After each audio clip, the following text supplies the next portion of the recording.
Mukesh ji RCM परिवार के सदस्य हैं और हमारे आदरणीय टीसी सर की जो आपने किताब देखी, जीवनी देखी, उसके लेखक भी हैं। सो पहले तो उस बात पे जोरदार तालियां होनी चाहिए कि इनकी कहानी के कलमकार जो है उनके लिए जोरदार तालियां। एक बारी मुकेश जी के लिए जोरदार तालियां। और वो हमारे आरसीएम परिवार के एचआर हेड भी हैं। सो मैं चाहूंगा मुकेश जी स्टेज पे पहुंचे और एक एक कदम के साथ जोरदार तालियां होनी चाहिए। देखिए ये वो हीरो हैं जो सामने कम आते हैं बट इनका योगदान, इनकी कंट्रीब्यूशन सबसे ज्यादा होती है। जी इनका सॉन्ग सब साथी मिल झूमे गाए, नया सवेरा जाग उठा है, चारों ओर उमंग जगाए। जय आरसीएम, जय आरसीएम। खुशियों का सैलाब उठा है, हर दिल में अरमान जगा है। और आज वे आरसीएम के विचार और सोच का प्रतिनिधित्व करते हुए आशुतोष राणा जी के साथ इस संवाद को आगे बढ़ाएंगे। सो मैं चाहूंगा सभी हाथ ऊपर उठें और जोरदार तालियां बजाएं। जिनका हम इंतजार कर रहे थे, अब समय आ गया उनसे बात करने का। जी please sir, we would like to have you on the stage sir.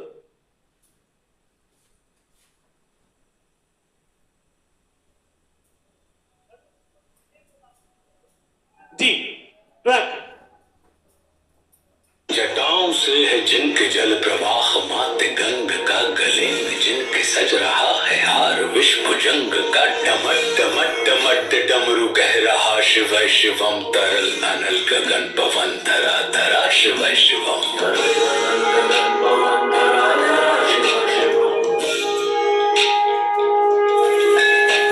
सजल लहर भी हो गई चपल चपल, ललाट पर धधक रहा है स्वर्ण सा अनल सकल, ललाट पर ललाट से ही अर्ध चंद्र कह उठा शिव शिवम तरल अनल गगन पवन धरा धरा शिव शिवम। विनंदनी की वंदनीय नंदनी स्वरूप है, वितीन लोक के पिता स्वरूप एक रूप है, कृपालु ऐसे है कि चित्त जप रहा शिव शिवम तरल अनल गगन पवन धरा धरा शिव शिवम।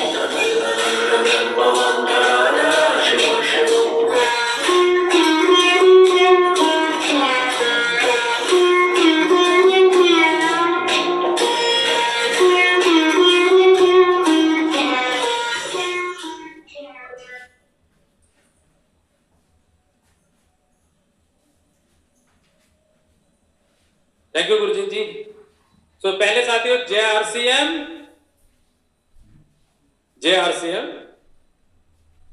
चलिए आज मुझे ये बहुत बड़ी जिम्मेवारी मिली है कि जैसा कि आरसीएम परिवार हमारा भावनाओं से जुड़ा परिवार है और उन भावनाओं को आप तक पहुंचाने की जो जिम्मेवारी मुझे सौंपी गई है, मैं पूरी कोशिश करूंगा कि उस जिम्मेवारी को पूर्णतः निभाऊं और आपसे वो जान पाऊं जो जान के ये सब अपने जीवन में बदलाव ला सके।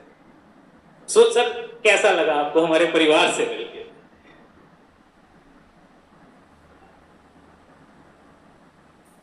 जय आरसीएम। सबसे पहले सम्मानीय श्री त्रिलोकचंद जी, आप विश्वास कीजिए मैंने इतना प्रेम से भरा हुआ व्यक्ति और इतने शुभ विचारों से भरे हुए व्यक्ति बहुत अरसे के बाद देखा है। तो आपके इस अच्युत प्रेम के लिए और आपके इन शुभ विचारों के लिए आपका अभिनंदन। देखिए अगर हम देखें तो हम 10 लोगों के परिवार को इकट्ठा नहीं कर पाते, लेकिन कमाल की बात है कि भीलवाड़ा जैसे शहर में रहते हुए आज आप 20 लाख परिवारों के मुखिया के तौर पर यहां पर स्थापित हैं। ये सचमुच में परमात्मा की अनुपम कृपा है कि उन्होंने आपके अंदर वह थे आपके चित्त में, आपके चरित्र में और आपके चिंतन में स्थापित किया और उसे कार्य रूप में परिणत करने की क्षमता उन्होंने आपके अंदर प्रदान की और आप निकल पड़े उन तमाम बिछड़े हुए परिवारों को जो कभी आपके थे अब आपके हैं ढूंढने के लिए। और आज आप देखिए कि पूरे के पूरे देश में आपने 20 लाख परिवार जो यहाँ पर इकट्ठे हैं, जो कि आरसीएम के अंतर्गत आते हैं। आपका ये है तो राइट कॉन्सेप्ट ऑफ मार्केटिंग, लेकिन मार्केटिंग की जगह मैं इसको राइट कंट्रोल ऑफ माइंड की जो आपके अंदर बात आई है कि मतलब जिसको ये कहा जाता है, और आपने जो बातें करी, आप विश्वास कीजिए मेरा भी अपना यही मानना है कि लक्ष्मी के 3 प्रकार होते हैं। नीति से जो आती हैं वो लक्ष्मी कहलाती है। एक और मार्ग है, अनीति से भी लक्ष्मी आती है नहीं आती है, लेकिन जो अनीति से लक्ष्मी आती हैं वो अलक्ष्मी या कुलक्ष्मी कहलाते हैं। लेकिन एक तीसरा मार्ग और है कि जो नीति और प्रीति से जो लक्ष्मी आती है वो महालक्ष्मी कहलाती है।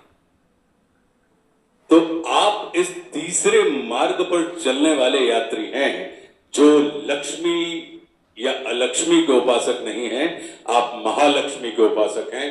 और मेरा अपना ये मानना है कि लक्ष्मी और अलक्ष्मी इनका स्वभाव चंचल होता है, ये हाथ बदलती रहती हैं, कभी इस हाथ में आती हैं कभी उस हाथ में चली जाती हैं। हमें लगता है कि हम बदल रहे हैं, मगर माफ कीजिएगा इनका स्वभाव इतना चंचल है कि ये बदलती है और हमको ये महसूस होता है कि शायद हमने हाथ बदला है, लेकिन नहीं।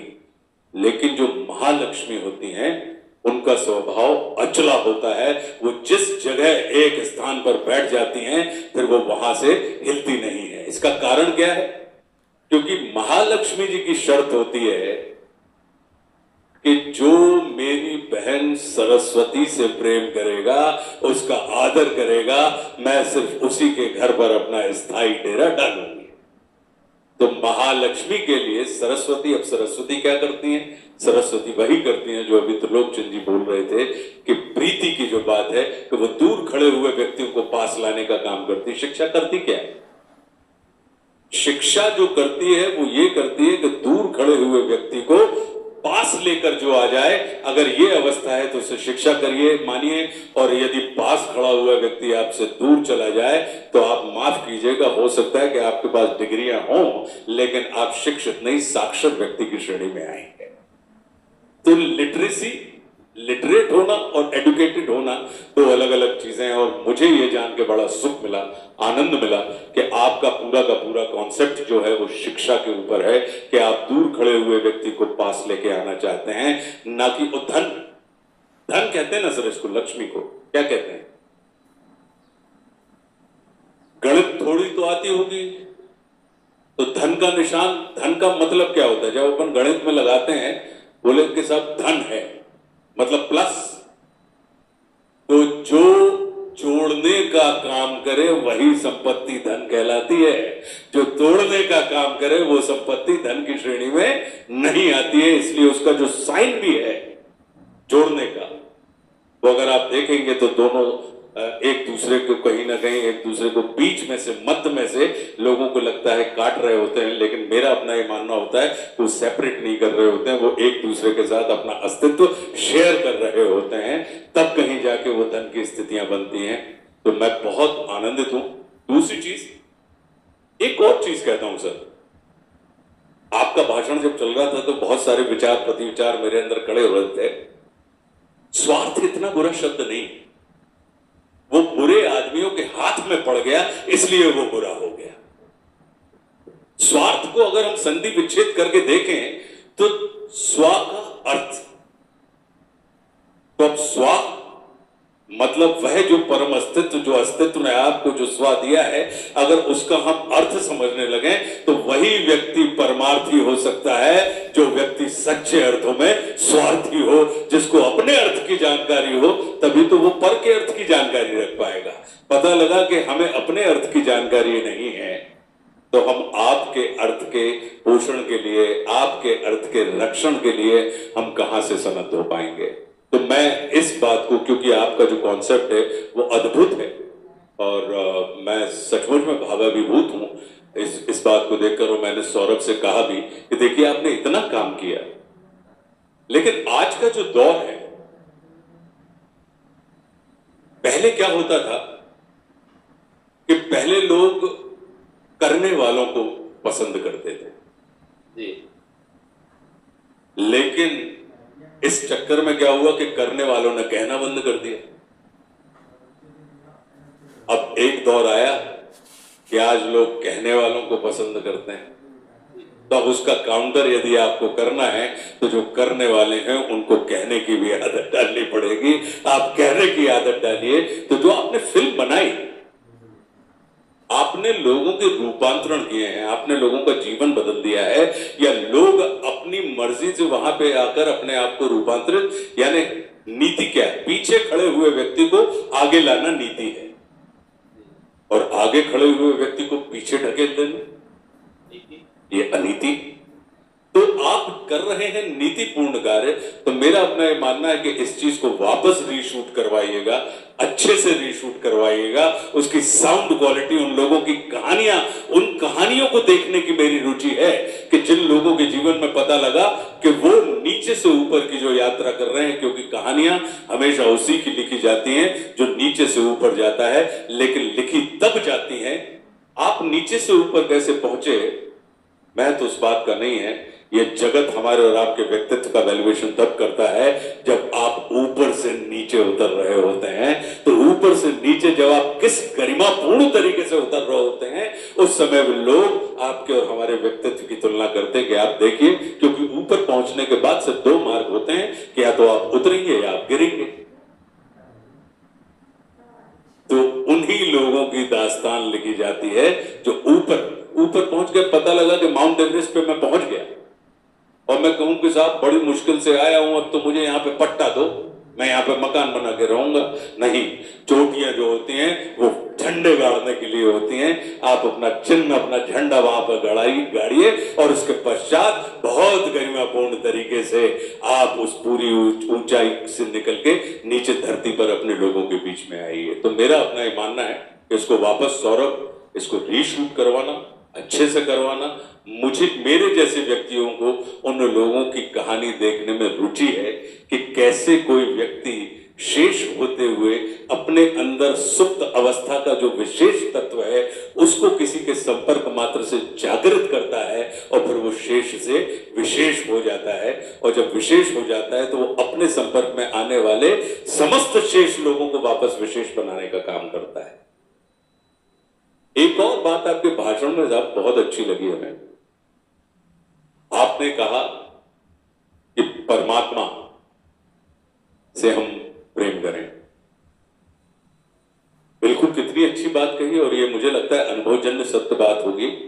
मेरा, आप लोगों ने, बहुत से लोग होते हैं कि जो मछली पकड़ने का काम करते हैं शौक के तौर पे, व्यवसाय के तौर की बात मैं नहीं कर रहा हूं, एक उदाहरण देने के लिए समझा रहा हूं। तो जब आप मछली पकड़ने किसी तालाब में, किसी नदी के किनारे जाते हैं तो कांटे में आप क्या फंसाते हैं, जो आपको पसंद है या जो मछली को पसंद है?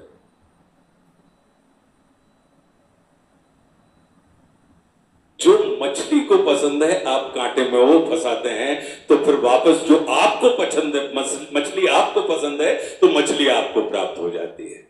तो ऐसे ही परमात्मा के साथ है। परमात्मा हमसे और आपसे कहते हैं कि तुम मेरी इच्छा के काम करने लगो तो मैं तुम्हारी इच्छाओं को पूरा करने लगूंगा।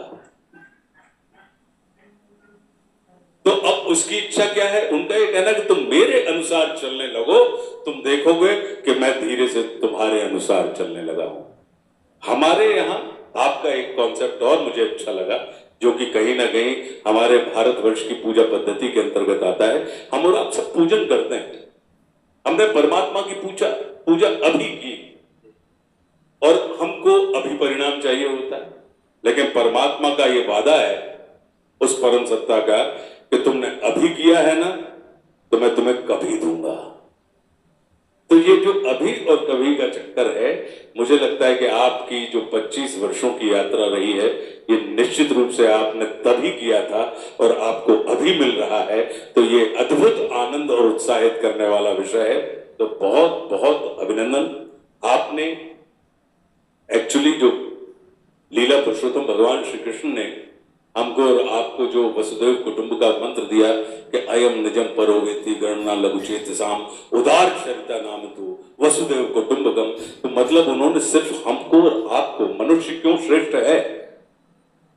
क्या बाकी योनियां परमात्मा ने जो बनाई है, पशुओं की हो, पक्षियों की हो, पेड़ों की हो, पहाड़ों की हो, लेकिन मनुष्य को श्रेष्ठतम योनि कहा गया और हमसे ये कहा गया कि भाई देवता लोग भी मनुष्य के रूप में जन्म लेने के लिए तरसते हैं। इसका कारण क्या है? आप सारी की सारी प्रजातियों को देख लीजिए, ये सिर्फ अपनी प्रजाति के हित के लिए या अपनी प्रजाति से ही जुड़कर रहते हैं। मनुष्य एकमात्र परमात्मा की ऐसी रचना है कि वो चाहे चर हो, अचर हो, जड़ हो, चेतन हो, पशु हो, पक्षी हो, पहाड़ हो, पौधे हो, इन सब से जुड़कर रहता है। और वो चाहे तो इनका पोषण भी कर सकता है, इनका रक्षण भी कर सकता है, और चाहे तो इनका शोषण भी कर सकता है, क्योंकि मनुष्य के अंदर वो सारी की सारी क्षमता होती है। तो मुझे लगता है कि आपका ये जो ह्यूमन वाला कॉन्सेप्ट है, कि आपने जो कहा कि भारतवर्ष मात्र भूखंड नहीं है, जी, भारतवर्ष एक भावखंड है, और किसी भी राष्ट्र के व्यक्तित्व का आकलन उस राष्ट्र की जमीन के माध्यम से नहीं नापा जाता, उस राष्ट्र में रहने वाले नागरिकों के जमीर के माध्यम से नापा जाता है। उस राष्ट्र को रुतबा ये संपूर्ण विश्व भूखंड के आयतन में नहीं देता, वो उस राष्ट्र में रह रहे नागरिकों के भावखंड के आयतन से उसको आंकता है।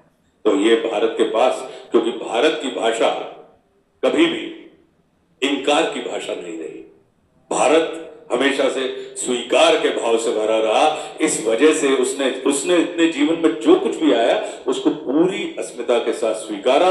स्वीकारने का मतलब ये होता है, आपको अगर किसी से मित्रता करनी हो तो कैसे कर सकते हैं? स्वीकार भाव, उसे अपनाना है, आपको अपनाना पड़ेगा। मतलब एक्सेप्ट, एप्रिशिएट एंड एक्नॉलेज। अब आप कहें कि एक्सेप्ट तो कर लिया, लेकिन हम एप्रिशिएट, अभी ये आरसीएम क्या कर रहा है? त्रिलोक चंद्र जी कहीं ना कहीं एक्नॉलेज भी कर रहे हैं आरसीएम के पुरुषार्थ को, एक्सेप्ट भी कर रहे हैं, और इस आयोजन के माध्यम से वो एप्रिशिएट भी कर रहे हैं। हम एप्रिशिएट करें और एक्सेप्ट और एक्नॉलेज ना करें तो हमको आनंद नहीं मिलेगा। हम एक्नॉलेज कर लें लेकिन एक्सेप्ट और एप्रिशिएट ना करें, आनंद नहीं मिलेगा। हम एक्सेप्ट कर लें किसी को लेकिन एक्नॉलेज और एप्रिशिएट ना करें तो हमें आनंद नहीं मिलेगा। तो आनंद की ये जो प्रक्रिया है, जो मुझे समझ में आया, आपके इतने बड़े परिवार जो पूरे राष्ट्र में आपने खड़ा किया है, तो उसके पीछे आपका मंतव्य, आपका ध्येय, क्योंकि इंसान की सफलता या इंसान का नाम उसे प्राप्त लक्ष्यों से नहीं होता, उस व्यक्ति के अंदर स्थित ध्येय से होता है। क्योंकि टारगेट ऑफ लाइफ और पर्पस ऑफ लाइफ ये दो चीजें अलग होती हैं। तो टारगेट ऑफ लाइफ तो संसार में ऑलमोस्ट हर आदमी पूरा कर लेता है, अचीव कर लेता है, लेकिन विरले ही होते हैं जो पर्पस ऑफ लाइफ तक पहुंच पाते हैं, और वो कहीं ना कहीं अपने ही नहीं, अपने से जुड़े समस्त लोगों के पर्पस को, उद्देश्य को पूरा करने के हेतु भी होते हैं और सेतु भी होते हैं। सर आपने तो सवाल क्या पूछा था यार? सवाल हमारा था आरसीएम परिवार में आपको कैसा लगा, और आपने जो जवाब दिए हैं सर, आपने मेरे अगले 2-3 सवालों को भी इसमें ऑलरेडी ले लिया है। तो उनको काट दो। तो आगे बढ़े सर। जी बिल्कुल। अभी सर जब आप वैल्यू सिस्टम की और जो सब बातचीत आप कर रहे थे, बहुत ज्यादा ये इतनी अलाइंड है जो भी हम आरसीएम की वैल्यूज पे बात करते हैं। इस पूरे संदर्भ में जब आप आरसीएम परिवार में आए हैं और आपने देखा, तो आपको कैसे लगता है कि जो हम आत्मनिर्भर भारत की तरफ तैयारी कर रहे हैं, जो हमारी इतनी बड़ी फोर्स, हमारे इतने लोग उस पर काम कर रहे हैं, उसमें हम कैसे कॉन्ट्रीब्यूट करें? इसमें सिर्फ मैं एक चीज जोड़ना चाहूंगा जी। इस जगत में कोई भी व्यक्ति सेल्फ मेड नहीं होता, ध्यान रखिए। आत्मनिर्भर भारत के साथ साथ इसको परस्पर निर्भर भारत की अगर हम दिशा में बढ़ जाएं कि हम और आप एक दूसरे की परस्परता के माध्यम से, एक दूसरे की निर्भरता से, एक दूसरे के भार को उठाकर निर्भर करने की दिशा में हम बढ़ रहे हैं, वही आत्म परिष्कार का विषय होता है। तो मैं इसको बिल्कुल ऐसे ही देखता हूं। और इस चीज में मेरा अपना मानना हुआ है कि एक चीज होती है प्राइस। तो प्राइस किसकी होती है? जो बिक सकता है। हाँ, तो जो बिक सकता है उसको क्या कहा जाता है? वस्तु। तो कीमत जो होती है, प्राइस होती है, वो वस्तु की होती है और व्यक्तियों के पास मूल्य होते हैं, वैल्यू होती है। तो अब ये चुनाव हमें करना है कि हम व्यक्ति से वस्तु की यात्रा करना चाहते हैं बाजार में खड़े होकर, या हम व्यक्ति रहते हुए बाजार को परिवार में कन्वर्ट करना चाहते हैं।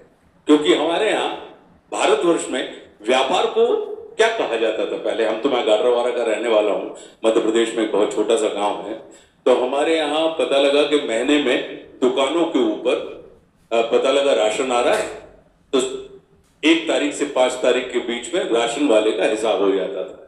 तो अगर कभी कभार हम लोगों को कुछ सामान लेने जाना पड़ता था तो हम उसी दुकान पर पहुंचते थे और उस दुकान पर पहुंच के हम सामान लेते थे और हम अपने घर आ जाते थे। तो ये कहा जाता था कि उस दुकान पर हमारा व्यवहार चलता है। तो व्यापार जो है वो मूलतः व्यवहार की श्रेणी में आता है। तो अगर हमारा और आपका व्यवहार एक दूसरे के साथ चलने लगे तो आप विश्वास कीजिए हमारा व्यापार जो है वो निश्चित रूप से कहीं ना कहीं हमको और आपको। अमीर क्या होता है? अमीर और गरीब किसको कहेंगे आप? जिसके पास इनफ है। अगर आपकी आवश्यकताएं आपकी आमदनी से अधिक है तो आप गरीब हैं, चाहे फिर आप अरबों रुपए करेंगे। और यदि आपकी आवश्यकताएं आपकी आमदनी से कम है तो आप अमीर हैं, और फिर चाहे आप 1000 रुपए रोज कमाने वाली स्थिति में हो। तो जो पूरी की पूरी आपकी बातचीत में मुझे समझ में आई थी वो ये समझ में आई थी कि आप आवश्यकताओं की कमी के ऊपर, कि जो प्राथमिक आवश्यकताएं हैं, कि अब आपने स्वास्थ्य के ऊपर काम किया, आपने सेवा के ऊपर काम किया, आपने संस्कार के ऊपर काम किया। अब संस्कार किसको कहेंगे? मुझे 1 रोटी की भूख है और मेरे पास 1 रोटी है, वो मैंने खा ली, तो ये मेरी प्रकृति है। मुझे 1 रोटी की भूख है, मैंने 4 रोटी खा ली, ये मेरी विकृति का प्रमाण है। और मेरे पास 1 रोटी है और मैंने उसमें से अपनी आधी रोटी अपने साथ वाले को खिला दी, ये हमारी संस्कृति का प्रमाण है। तो ये जो परस्पर निर्भरता की बात होती है, तो मेरा मानना है कि अगर हम परस्पर निर्भरता के मार्ग पर चलते हैं तो फिर कहीं ना कहीं हमारी आत्मा का परिष्कार हो जाता है। और उसको कालांतर में लोग आत्मनिर्भर कह देते हैं कि आप अपनी आत्मा के ऊपर निर्भर हैं। क्योंकि अगर देखा जाए तो यहाँ जितने लोग बैठे हैं, जिस आप वह कुटुंब की बात कर रहे थे, परिवार की बात कर रहे थे, वो क्या था? अब मेरी पीड़ा नहीं मिलेगी तो मुझे कभी आपके काम में नहीं आ सकता। तो ये कब बनेगी? जब हम आत्मिक रूप से एक दूसरे के साथ जुड़े होंगे, तब आपको होने वाला कष्ट मेरे भी कष्ट का कारण बनेगा और फिर मैं अपनी क्षमता से आपके कष्ट के निवारण के लिए प्रयास करने लगूंगा। और जब आपके कष्ट का निवारण हो जाएगा तो हम और आप दोनों इष्ट यानी परम आनंद की स्थिति में हो जाएंगे और एक दूसरे के प्रति सतत एक दूसरे के साथ जुड़े रहेंगे। तो मेरा ये मानना है कि ये जो कॉन्सेप्ट आपका है, अब चूंकि हमको और आपको पश्चिम का हमारे ऊपर बहुत प्रभाव है और पश्चिम ने हमेशा से धन की भाषा बोली है। हम 10 सफल लोगों की सूची अगर फॉरवर्ड्स करके कोई मैगजीन में अगर हम देखते हैं तो उसमें हम देखते हैं कि 10 सफल लोग कौन है, तो उनकी आमदनी लिखी होती है, इनके पास इतने 1000 करोड़ रुपए है। तो हर बच्चे को, हम जैसे आप जैसे सब लोगों के अंदर ये मैसेज जाता है कि अगर अपने आप को सफल लोगों की श्रेणी में खड़ा करना हो तो धन कमा लेना, क्योंकि धन कमा लोगे तो तुम्हारा नाम मैगजीन में छप जाएगा। वो हमारे गुणों को नहीं छापते, वो हमारे उन चीजों को नहीं छापते। अगर वो किसी की संघर्ष यात्रा भी छापते हैं तो तब छापते हैं जब हम और आप आर्थिक रूप से उस पैमाने पर कहीं ना कहीं अपने आप को स्थापित कर पाने में सफल रहे। और हमारा भारत क्या है? हमारे भारत ने धन की नहीं, धर्म की भाषा बोली है। और धर्म बड़ा व्यापक होता है कि व्यापारी का अपना धर्म है, अभिनेता का अपना धर्म है, खिलाड़ी का अपना धर्म है, राज कर्मचारियों का अपना धर्म है। अपने धर्म यानी अपने हिस्से में आए हुए दायित्वों का निष्ठा पूर्वक पूरी ईमानदारी के साथ निर्वाह करने की जो प्रवृत्ति होती है, प्रकृति होती है, वह कहीं ना कहीं धर्म कहलाती है।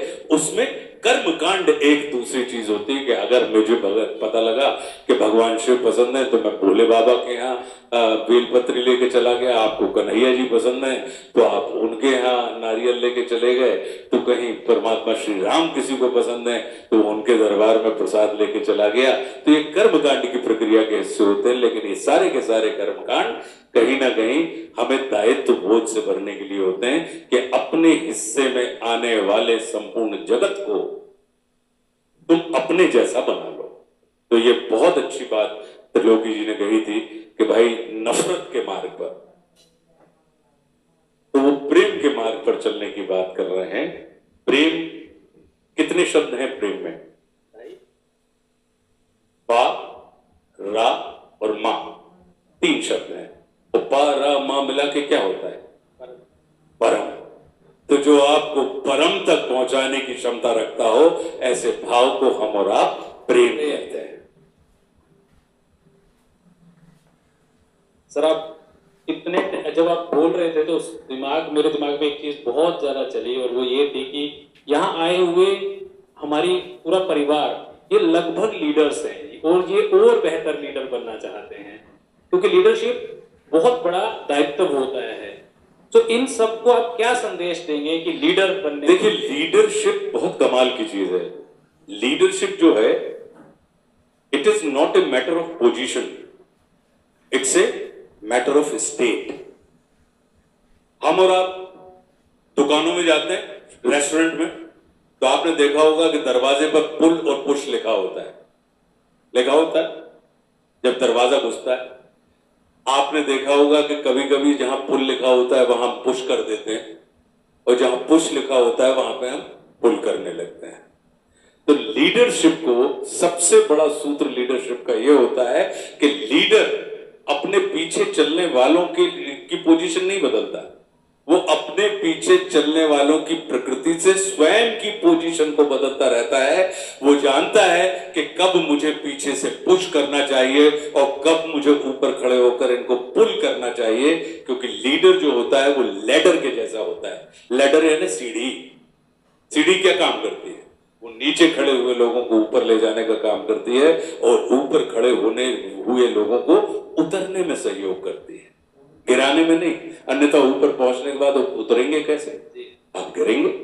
तो ये जो लेडर के जैसा काम करे कि पीछे खड़े हुए को आगे पहुंचा दे और आगे खड़े हुए को और आगे पहुंचा दे, ऐसी वाली स्थिति की जो मानसिकता होती है वो लीडर की मानसिकता होती है। मेरा अपना एक मानना है। आपने देखा होगा, हमेशा आगे चलने वाले को आप लीडर मत मानिए, क्योंकि ये जगत परमात्मा ने गोल बनाया है।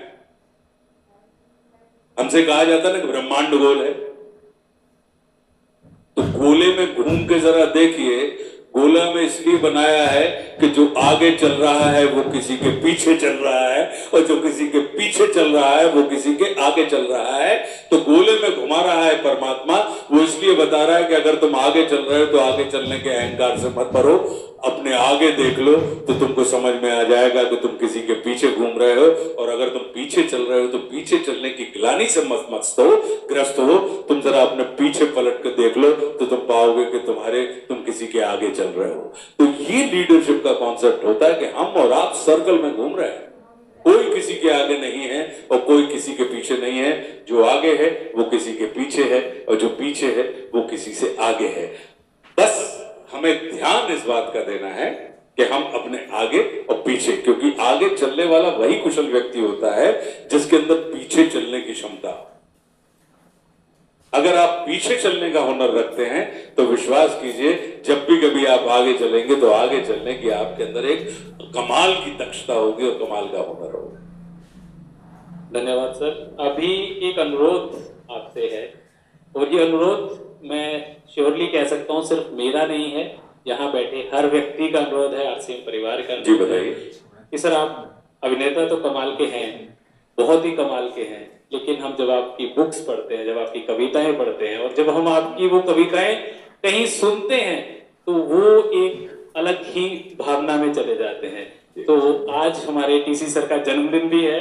अरे वाह, आप परम यशस्वी हो, दीर्घायु हो, और परमात्मा आपको परम स्वस्थ रखे, और जीवन में ऐसे ही आपके सारे शिव संकल्प पूरे होते रहें। आपको मेरी खूब खूब खूब सारी शुभकामनाएं।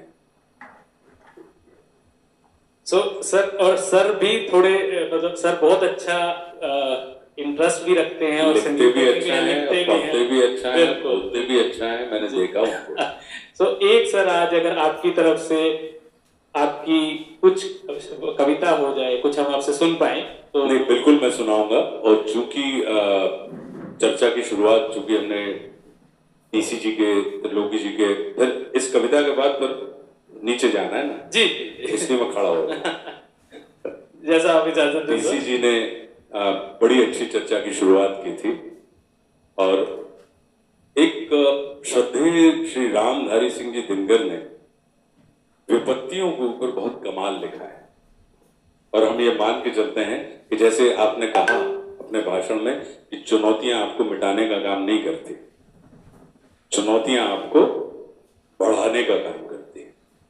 वो आपके अंदर सुप्त पड़ी हुई ऊर्जा को जागृत करने का कार्य करते हैं। वे बाधाएं, पुरुषार्थी लोग जो होते हैं, जो बाधक को भी साधक बना लेते हैं, तो उसके ऊपर उन्होंने लिखा हुआ है रश्मि रथी में, वो अद्भुत बात लिखते हैं।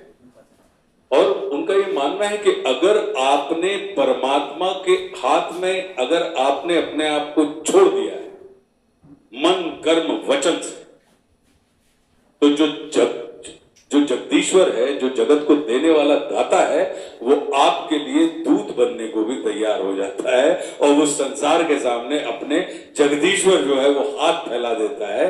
तो ये बहुत अद्भुत एक जो रचना है, तो उसका एक हिस्सा मैं आपको सुनाता हूं कि हो गया पूर्ण अज्ञातवास, पांडव लौटे वन से साहस, पावक में कनक सदृश टक्कर, वीरत्व लिए कुछ और प्रकार, नस नस में तेज प्रवाह लिए कुछ और नया उत्साह लिए। सच है विपत्ति जब आती है कायर को ही दहलाती है, और शूरमा नहीं विचलित होते, क्षण एक नहीं धीरज खोते, विघ्नों को गले लगाते हैं, कांटों में राह बनाते हैं, मुख से न कभी उफ कहते हैं, संकट का चरण न कहते हैं, जो आ मिलता सब सहते हैं, उद्योग निरत नित रहते हैं, और शूलों का मूल नसाने को, शूलों का मूल नसाने को, और पर खुद विपत्ति पर छाने को, है कौन विघ्न ऐसा जग में, टिक सके वीर नर के मग में, खम ठोक ठेलता है जब नर, पर्वत के जाते पांव खड़, और मानव जब जोर लगाता है पत्थर पानी बन जाता है। और गुण बड़े एक से एक प्रकार, जो आपने बोल रहे थे कि गुण बड़े एक से एक प्रखर हैं छिपे मानवों के भीतर, मेहंदी में जैसे लाली हो, वर्तिका बीच उजियाली हो, और बत्ती जो नहीं जलाता है रोशनी नहीं बह पाता है, और पीसा जाता जब इक्षुदंड मतलब गन्ना, पीसा जाता जब इक्षुदंड, झरती रस की धारा अखंड, और मेहंदी जब सहती है प्रहार, बनती ललनाओं का श्रृंगार, और जब फूल पिरोए जाते हैं हम उनको गले लगाते हैं। तो ये अगर हम पुरुषार्थी हैं, तो पुरुषार्थी व्यक्ति का जो चित्त होता है वो बिल्कुल वो जीवन में बाधाओं में भी, बाधक में भी साधक देखने की दृष्टि रखता है। क्यों? क्योंकि उसका पूरा का पूरा मानना है कि जो शत्रु होते हैं वो आपके मिटाने के लिए नहीं आते हैं, वो आपके अंदर सुप्त पड़ी हुई ऊर्जा को जागृत करने के लिए आते हैं। वे शत्रु ही होते हैं हमारे, जो हमें अक्षम से सक्षम बनने की प्रेरणा देते हैं। वे हमारे शत्रु ही होते हैं जो हमें असुरक्षा में डालकर सुरक्षा की ओर जाने की प्रेरणा देते हैं। वो हमारा शत्रु ही होता है जो हमें सदैव सजग, सतर्क और चौकन्ना रहने के लिए विवश करता है। इसलिए शत्रु तिरस्कार का नहीं, नमस्कार का पात्र होता है। तो अपने शत्रु को नमस्कार करके देखिए, आप देखेंगे कि वो आपका परिष्कार कर देगा। क्यों? क्योंकि शत्रु जो होता है वो क्रोध का विषय नहीं होता, वो शोध का विषय होता है और वो बोध का विषय होता है। तो जिन भी लोगों ने अपने शत्रुओं को यानी अपनी बाधाओं को, चाहे वो व्यक्ति के रूप में हो, चाहे स्थिति परिस्थिति मनस्थिति के रूप में हो, उन्होंने स्वीकार किया है, वो उनका निर्माण करके चली गई है। बहुत अच्छे सर, आप मंत्र मुग्ध बोलते हैं ना, अभी तक मेरे रोंगटे खड़े हैं जब आप बात कर रहे थे तो वो इतनी गहरी जा रही थी। एक तो सर मैं परिवार की तरफ से आपका धन्यवाद करना चाहूंगा।